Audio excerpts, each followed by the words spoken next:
Lo invito a Eduardo Gracias. Sacheri, vení porque no sé si lo conoces a Sacheri, pero No, te lo presento pero acá personalmente, hacemos buena el hora, pase dale, en lo vivo. saludo. La verdad que es un placer enorme, estamos teniendo un programa hermoso. Ahora vamos a pasar y hablar un poco de literatura.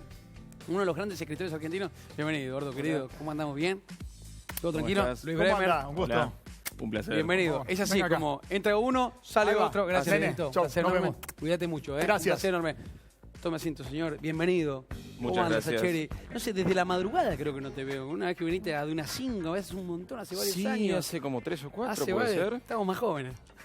Yo no. Hablarás por Yo vos. puedo. ¿Cómo andas? ¿Bien? Bien, muy bien. Gracias por haber venido, un placer enorme. Bueno, Lo nos mismo. vamos a meter ahora a hablar, digo, esto es lo que pasa también en Quien Dijo que es Tarde. Ya va a venir a tocar David Bolsón y en un ratito nada más vamos a disfrutar de música en vivo. Creo yo que estamos presenciando una de las noches fantásticas o quizás místicas para poder pasar de un lado del espectáculo, del periodismo, a pasar a hablar un poquito de literatura, para empezar a hablar un poco de los libros en Argentina, hablar del cine. Sacheri es uno de los tipos que ha inspirado, por ejemplo, a Campanella para hacer El secreto de sus ojos, nada más y nada menos. Una de las películas más consagradas de los últimos tiempos en el cine nacional. Y me gustaría arrancar por ahí. Después vamos a hablar un poquito de la actualidad. Han pasado varios años ya. Premiación de Sí. Oscar. Hubo un despertar del cine argentino. Vos sos gran responsable también de eso, de haber inspirado una historia. Está la remake de Estados Unidos. Está la La han remake. hecho. Es algo muy fuerte lo que ha pasado con esa película. Sí, pero es verdad, me parece que El secreto de sus ojos marcó como una vuelta del amor entre el público argentino y el cine argentino. Recuerdo después del estreno, Sí. mucha gente que te decía, yo no miro cine argentino, pero la fui a ver. No me gusta el cine argentino, pero esta... Y me parece que ahí no te dirían eso. Después de grandes películas Sí. que se han sucedido en estos años, Sí. y grandes éxitos aparte. Sí, sí. Ponerle Relatos Salvajes, ponerle A ver, El hablemos Clan. del último. El Clan, que ha sido multipremiado ahora en España. Darín también con Truman, la película, bueno, Sí. con coproducciones. Y estamos nombrando sí. las más masivas, pero me parece que se erosionó bastante ese prejuicio. A base de laburo también, digo, de cineastas argentinos que han sido capaces también de abandonar a lo mejor cierta cosa más hermética, más de hago el cine que a mí me gusta, independientemente de que le guste a los demás. Me parece que está bueno que los cineastas digan, bueno, a ver, ¿cómo conecto? ¿Y hubo un acercamiento mayor, decís vos, de los directores de cine a los autores de libros, a los autores de la literatura argentina? No sé, puede ser, suponete. Claudia Piñeiro, Guillermo Martínez son autores. Bueno, Claudia tiene como 4 libros adaptados a películas. Me parece que hay de todo. Lo que está muy bueno en el cine argentino me parece que es la multiplicidad. Tenés grandes películas, cuando digo grandes me refiero muy ambiciosas desde la producción y desde los actores y desde el dinero que hay detrás, a películas muy chiquitas, Pero que son de calidad también. pero que son de calidad y, Claro. y se filma muchísimo. Si vos comparás lo que se hace en Argentina con lo que se hace en el resto de América Latina, por ponernos en la escala de donde estamos, Sí. estamos en un país donde se hace mucho cine. Ahora, yo siempre me pongo en la cabeza, quizá con las entrevistas que tenemos de músicos, ya se viene David Bolsón a tocar en vivo acá en el programa, mientras le voy pidiendo a Pato, creo que vaya preparando un trago para mi querido Sacheri, Sí, así lo vamos porque acompañando. no Claro, estaría te lo bien dejo- que me tomara no, lo que dejó te dejó la Bremer. mitad, Bremer, acá. ¿No? Me dejó una parte, pero no sé cómo lo tomarían los Se lo liquidó. espectadores. No, ¿viste? ahora te hacemos un trago nuevo, lo hace Pato en un ratito. Gracias. Ahora, siempre pienso en el músico que a la hora de escribir una canción, en cada una de sus palabras hay una melodía que lo va acompañando. Y pienso en vos, o quiero tratar de pensar en vos, para no develar, pero sí quizá ir conociendo un poquito más el éxito de tu puño y letra. ¿Cómo se va pensando cada párrafo que vas escribiendo en cada historia? ¿Hay una imaginación, hay una imagen detrás de eso? Porque si lo llevo al secreto de sus ojos, lo que viste, ¿es parecido a lo que escribiste? Más o menos. O sea, hay diferencias para vos. ¿Sabés qué pasa? Son inevitables, Nico, porque... Pensalo vos, te vas a poner a escribir un cuento, no digo una novela, una historia muy larga. Un cuento ambientado en un café de acá a la vuelta, un flaco, una flaca, pasa algo entre ellos, y ese es el cuento. Sí, Y yo te digo, vamos a hacer una película. Yo la dirijo. sí. Ahora, la locación, a lo mejor no es el café donde vos te lo imaginaste, es otro café que Y conseguimos. ya ahí arrancamos distinto. Arrancamos distinto, y los actores en los que yo pensé, que suponete que soy director y sé de cine y sé qué les puedo pedir, Sí. no son a lo mejor los rostros anónimos que vos tenías en la cabeza. Quiero decir, hay una gran distancia. ¿Siempre para vos es un rostro anónimo lo que vas a escribir? En mi caso sí hay escritores que no, que laburan con rostros conocidos, Ujú. hasta con actores con los que les gustaría trabajar si su libro termina en el cine. Ya piensan A potencialmente en un veces. proyecto audiovisual. En el caso mío, como mis personajes son verdaderamente anónimos, Sí. mis rostros también lo son, entonces suponete, para El secreto de sus ojos, cuando viene Campanella me dice, che, mira, para el protagonista lo pensé a Darín. Tremendo. Mi Benjamín Nada que es ver. un tipo mucho menos apuesto, mucho menos luminoso que lo que es Ricardo. Ujú. Obviamente, después lo tenés a Ricardo y lo hace bárbaro. Ujú. O, Tocas un tema que justo, asociándolo un poquito a la charla que tuvimos con Luis Bremer, viene perfecto y me gustaría saber tu definición. En El secreto de sus ojos hay una parte que habla, quizá en toda su estructura de la columna, hay una historia de amor, como también hay una historia de venganza, de una Ujú. venganza personal. ¿Qué es la venganza del mundo Sacheri, digo, en la literatura? Yo me quedo pensando en esa palabra de venganza. Obviamente cada uno interpreta Sí. lo que quiere. Sí, sí, por supuesto. Para mí no es una historia de venganza. Ujú. ¿Es una historia de castigo o es una historia de búsqueda de justicia? En ese caso. Bien. Ahora, fracasada la posibilidad de obtener una justicia Con el aparato del legal, Estado, con el aparato etcétera. del Estado, Sí. etcétera, tenés un personaje que se la juega de un modo tenebroso, Siniestro, sí. absolutamente Sí. siniestro. Ahora, si yo tengo que pensar en ese personaje, lo pienso como un tipo que está buscando, bueno, no obtuve justicia, voy a organizar cierto modo de justicia. Ojo, no es que tengo yo realmente en eso digo, soy el autor, pero una vez que escribí el libro, cada uno lo interpreta como quiere. Digo, por eso, y yendo sí a tu pregunta, a mí no me gusta en general la idea de venganza. Te deja muy vacía la venganza. Te deja muy vacío como persona. Creo que te aporta muy poco vengarte.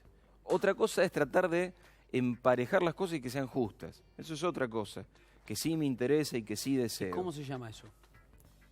Eso se llama justicia La en todo justicia. caso. Pero justicia no solo la justicia de tribunales, sino la justicia de cómo jugás un partido de fútbol con tus amigos o cómo manejás un vínculo. Digo, ahí también puede haber una búsqueda de justicia o una búsqueda de venganza y no es lo mismo. Y no lo- Qué loco, ¿no? Porque digo, en el mundo de la literatura, estaba pensando también en grandes autores en el mundo. Hablando de uno de los escritores, una de las historias también de escritores como J.K. Rowling, la autora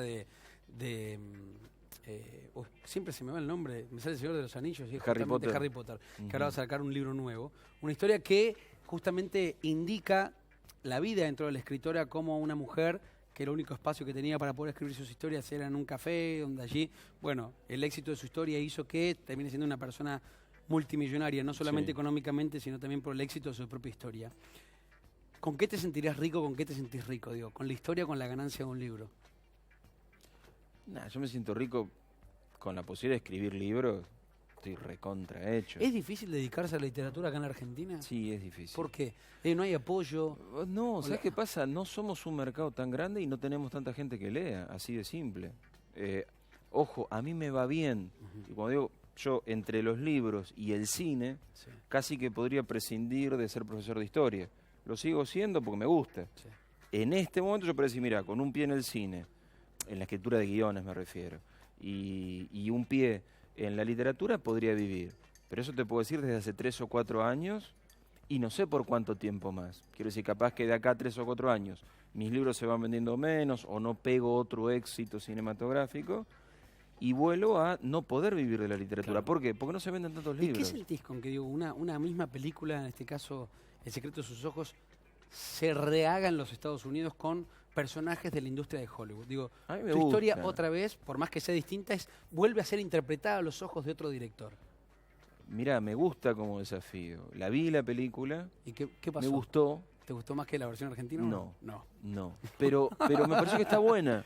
Cosa que no me sucedió, Mirá. siempre voy al mismo ejemplo, de Sí. 9 reinas. Claro. Para mí 9 reinas, la de Bielinski, es un peliculón, recontra De la grande- peliculón sí, de lo sí, sí. mejor, Sí, del mejor cine argentino en los últimos 20 años, lejos. sí. Y la remake de los Estados Unidos me dejó absolutamente insatisfecho. A mí me parece que la remake de la nuestra estuvo mejor. Obviamente, hay cosas que están llevadas a su realidad y están muy cambiadas, y es inevitable que lo cambien. Pero por otro lado, verla a Julia Roberts, a Nicole Kidman, son actrices Acá estamos viendo el tráiler. estupendas. Digo, es un formato más policial? ¿Cambia el eje un poco la interpretación de la historia? Mira, cambia un poco el eje en el sentido que lo llevan, obviamente no a la Argentina turbulenta de los 70, porque eso no lo tienen y no tienen un equivalente. Entonces se lo llevan a los Estados Unidos post atentado a las Torres Gemelas, su propia época turbulenta si querés, y la impunidad del asesino tiene que ver con que es un informante sobre los terroristas. Entonces no lo pueden tocar por ese motivo. Vos decís, no es lo mismo. Bueno, pero le buscan la vuelta. ¡Qué locura! Como para que este tipo sea intocable, de alguna manera. Como en el caso de la nuestra es porque es de la AAA de López Rega. Insisto, no es traducible a la situación Qué lindo de eso. ellos. Qué lindo además. Digo, Está que pueda tocar bueno. en diferentes contextos.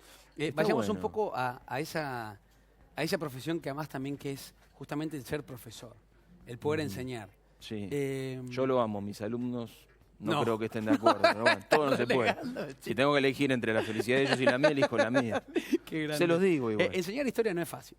No, es enseñar fácil. nada es fácil. Sí, no, bueno, pero digo, en la historia en particular, si tenés un profe que no es por lo menos ameno en sus historias, o te puede contar las historias, la historia de alguna manera atrapante, se torna aburrido. Puede ser, Aquel sí. que enseña filosofía también, por eso los grandes profesores de filosofía, de historia o de matemática también, que son a veces las que más cuestan en el secundario en la universidad, cuando un profesor es atrapante, digo, tiene ese carisma para poder hacerlo, te terminás enamorando de ese tipo de materias. Dentro de la historia, ¿enamorado de qué periodo?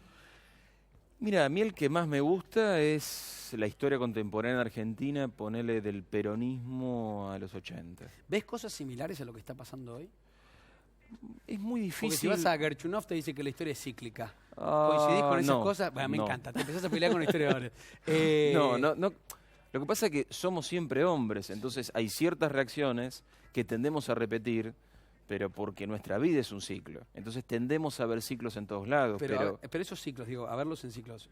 Hablemos un poco de política mezclado con historia, que está buenísimo. ¿Se vuelve a repetir la Argentina si sacamos varias fotos en diferentes años? ¿Somos de repetirnos? Porque vos escuchás, qué sé yo, hay un gobierno nuevo Sí. ahora. Muchos dicen que iba a volver una época de la Argentina. Otros que no, que es, bueno, como el propio partido lo dice, cambiar, no sé, lo que Sí. venía haciendo anteriormente el gobierno anterior. Valga la redundancia. Si sacamos en fotos los procesos políticos, desde Perón, figuras importantes, la dictadura militar, la vuelta a la democracia, los diferentes gobiernos, digo, ¿son fotos que coinciden en ciertos aspectos? ¿Son errores que coinciden o no? Mira, indudablemente tenemos una cierta identidad nacional, es decir, un cierto modo de reaccionar que nos viene de atrás y nacemos en ese contexto. Entonces, suponete, esta cosa tan facciosa, tan de enfrentamiento, tan de veredas opuestas, tan de golpearnos el pecho, nosotros y ustedes, sí es una cosa muy habitual. Si querés, ahí tenés, pero no es una repetición de la historia, sino me parece una reiteración de ciertos tics culturales y sociales que tenemos los argentinos. ¿Eso queda o eso se modifica? Yo creo que se va modificando, lo que pasa es que, suponete, así como la política, viste, hay una escuela de historia francesa, son unos genios, que es la historia, los historiadores de los anales, que te dicen que la historia tiene como diferentes velocidades. Suponete, la historia política va a los tiros, Sí. los cambios son así. La historia económica va más lento. Los momentos económicos son más lentos. La historia de las mentalidades, o sea, las maneras de ser de los pueblos, es mucho más lento. ¿A qué voy con esto? Yo creo que vamos cambiando, pero esos cambios son, viste, mucho más sutiles y mucho más lentos. Capaz que recién nuestros hijos pueden claramente, Ver lo que pasó ahora. suponete, algo que sí ha cambiado. En los últimos 30 años hemos roto con esa cosa de apelar a los militares como solucionadores de un conflicto irresuelto. Del 83 para acá no hemos tenido, del 76 para acá, digamos, el último golpe es el del 76. Del 83 para acá estamos en democracia, hemos tenido 1000 turbulencias, pero no está esa recurrencia de los militares. Ahí puedo decir, bueno, mira, ahí hay un aprendizaje cultural. ¿Recurrencia en qué? ¿En un discurso decir que vuelva a pasar eso? O sea, vos pensá, los golpes militares tuvieron un determinado apoyo social. Claro, vos decís que en eso coincide el relato de los últimos 30 años en decir que no vuelva a pasar esa historia. Claro, vos fíjate, más allá de que ha habido enormes dificultades y grandes conflictos, a ningún actor político importante se le ocurrió ir a golpear la puerta de un cuartel. Claro. eso parece ser una enseñanza compartida. Claro. Eso está bueno. No sé si Pato ya tiene los tragos listos, porque esta charla... Sí, hermano. ¿Cómo los tragos listos? El trago. El trago, no, digo, porque vos ya, el tuyo veo que no quedó nada. Obvio que quiero otro, Pato. Por eso dije los tragos, una recarga. Yo traté de que no te hicieran trabajar de nuevo. Yo mando un refill y me gusta, porque si no, no podemos seguir la charla. Obviamente con un traguito es mucho más ameno, tenemos que brindar también en esta linda noche. Tengo que brindar, entonces no puedo probar. Bajamos un segundo. No, probalo tranquilo, igual. Está muy rico esto. Eduardo, ¿qué pasa en el mundo, digo, de la historia mezclado con el fútbol? Tenés mucho en tu literatura de mezclar también la realidad con tus personajes, llevar historias al cine, como también contar y hablar un poco de lo que nos pasa, que quizá la expresión cultural más cruda sea la pelota, que es el deporte que amamos. Sí. ¿Cómo ves o cómo se configura el fútbol argentino hoy a lo que era, no sé, en procesos distintos? Volvamos, qué sé yo, antes de la dictadura militar, ahora, donde la expresión hasta, que quiero que después nos metamos un poquito cómo es el mundo de las nuevas tecnologías y las redes sociales, cómo tu cabeza percibe un poco eso. Las expresiones de la cancha, ¿qué son? Mira, lo que a mí me entusiasma siempre para utilizar el fútbol a nivel literario es que somos sin máscaras. En el fútbol somos sin máscara. Digo, no la caretemos más. No, entras a la cancha y sale tu peor demonio y tu peor ángel, tu mejor ángel. Sale lo que sos. Sale lo que sos. Y ahí es donde los demás te pueden ver a fondo. Tus peores defectos se asoman y tus mejores virtudes, porque cuando jugás no te ocultás. Sí. Bueno, mira la foto. Bueno, ¿ves? Esa cara es una cara de 2013, cuando Independiente estaba así. El rojo ahora está un El poquito rojo mejor, estaba sí, al horno. no. Y mi cara era de desilusión, desesperación. Bueno, yo en ese momento era desesperación y no me importaba nada más. Que está abierto el micrófono, no sé qué están probando ahí. Ya se viene David Bolsón y está hola, sí, 2. Ya entra en un ratito Si para no tocar. bajamos la voz. No, olvídate. No. Ya va a tocar en vivo Bolsón que está probando acá. Bueno, brindemos mientras tanto. ¿Salud por qué? ¿Por qué dice usted? Usted que es el dueño de casa. Brinda vos. Pará, cortamos un segundo, Seba, el micrófono que lo tenés abierto, por favor. A ver, está. Hola, sí, ahí está. Bueno. Brindamos porque, pero el brinde lo propone el invitado acá. Por el futuro. Salud por eso. Ahí va. Salud por ustedes también, Muy bueno. Qué rico. Bueno, pensando un poco, están llegando un montón de mensajes de redes sociales y les agradezco a todos los que están participando ahora, que están mandando a través de ¿Muchos Twitter. insultos? No, por ahora no. Bien. Me gusta. Pará que estoy viendo acá porque están llegando varios mensajes ahora en tiempo real. Vamos a ver el Twitter porque me gusta repasarlo un poquito. Sé que tu visita siempre es para sacarse el sombrero, si lo tuviera ahora, y hacer chapó, porque realmente me encanta que estés acá. Me estabas diciendo recién... del fútbol hablamos. Me estabas diciendo recién, digo, del fútbol, que es como el somos sin careta. El somos la expresión más cruda de todos nosotros. Sí, entonces, digamos, yo veo un fútbol argentino intolerante, peleador, histérico, impaciente, y después me pregunto, ¿y en nuestra vida social en general somos muy distintos que eso? Creo que no. Lo que pasa con el fútbol pasa como con la escuela. A ver. En esto de ser escenarios donde se juega la sociedad mucho más allá de la práctica concreta. O sea, cuando jugás al fútbol, no solo jugás al fútbol. Los pibes, los docentes y las familias en la escuela, no solo se trata de cuestiones de enseñanza. O sea, por algo aparecen en la escuela situaciones de violencia, situaciones de abuso, no porque la escuela sea responsable, sino porque la escuela las muestra. Y con el fútbol me parece que pasa lo mismo. Entonces, yo creo que tuvimos un fútbol hace 30 o 40 años, un fútbol menos enloquecido, un fútbol menos necesitado de éxitos inmediatos y rutilantes, y el fútbol que tenemos ahora es un fútbol mucho más histérico, necesitado de resultados inmediatos, intemperante. ¿Es complicado escribirle al fútbol, hacerlo cuento? Yo creo que depende de a qué fútbol te dediques. Porque vos fíjate, yo te estoy hablando del fútbol de una manera muy crítica, pero estoy hablando del fútbol profesional, del fútbol de las canchas, del fútbol que uno ve en la tele, del fútbol de las tribunas, pero al mismo tiempo está el fútbol de 20 vagos que se juntan a jugar. El picado, sí, el potrero. Porque les gusta y porque lo aman y porque tienen 10 años y lo hacen y tienen 60 y se caen a pedazos y lo siguen haciendo. Ese fútbol es recontra sano. Y ese es el fútbol que a mí me gusta literariamente. O sea, si vos revisás mis libros que hablan de fútbol, en general no hablan ni de grandes clubes, ni de grandes jugadores, sino que hablan de malos jugadores Sí. o de hinchas. O sea, el fútbol que a mí más me gusta es el fútbol anónimo porque me gustan esos personajes anónimos. En el fondo, mis héroes son anónimos. Y ese fútbol anónimo es el que más me gusta. Vos fíjate en El secreto de sus ojos. ¿Quiénes son los protagonistas? Dos tipos infalibles, dos grandes investigadores, agentes secretos. No, son dos tipos que laburan en tribunales y quieren hacer bien su trabajo. Son los personajes de Senderini y Franchella. Fin. ¿Cuántos habrán identificado ahí, no? Yo creo que sí, está bien, porque aparte está bueno que un anónimo que trata de hacer bien las cosas diga, mira, esta historia siento como si medio hablara de mí. Claro. O sea, a mí me gusta que pase. Qué lindo, porque realmente el fútbol nos gusta a todos. Vamos a seguir hablando con Sachir en un ratito, porque quiero saludar también a Bolsoni, que ha llegado David Bolsoni para